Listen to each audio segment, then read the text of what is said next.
So coming back to what do we mean when we say somebody has epilepsy? It means that you've had 2 or more unprovoked seizures. One seizure does not make epilepsy.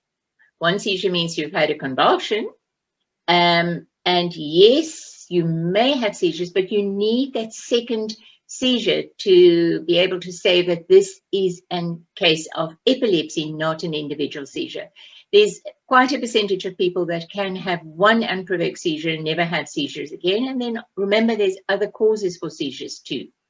Then what is an unprovoked seizure? It means there's been no accident, there's been no head injury, there's been nothing else to disturb.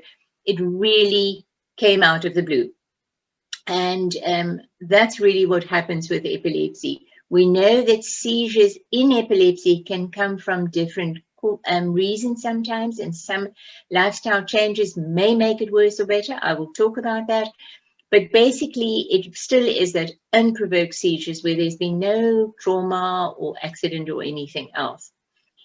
We also need to look at non-epileptic events, because non-epileptic events can present with seizures or what looks like a seizure, but it's so important to sort that out and to make sure that we do not treat those patients as epileptic, because number one, the treatment may often not work, and number two, that's not what they need. And we need to then get to the specific diagnosis.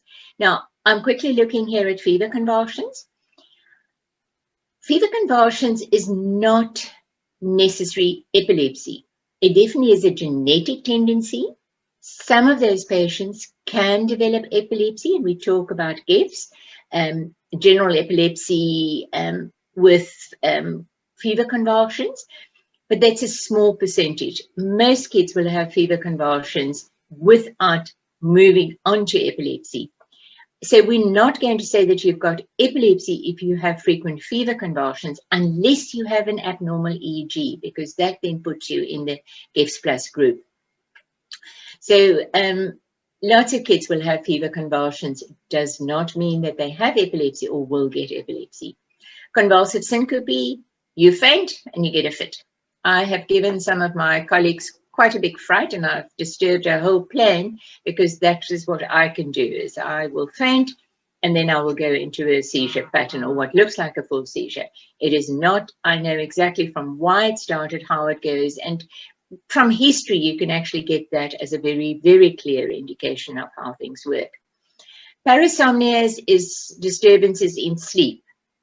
There you get your myoclonic jerks, which is that feeling that you're lying on the bed and the next moment you're sure you're on the floor when you wake up, but you're actually still lying on the bed, because it's a massive contraction of your muscles, and that wakes you up.